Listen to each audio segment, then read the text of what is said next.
อย่าพาหมูให้เถอะเว้ยหัวอกของมันได้ก็ขึ้นหอดคือกันนั่นแหละแต่ว่าอดเอากั้นไว้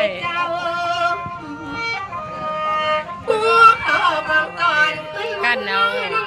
อดเอาอดเอาอย่าให้ล้ำเตยให้เนาะตัวเจ้าเม่นบ่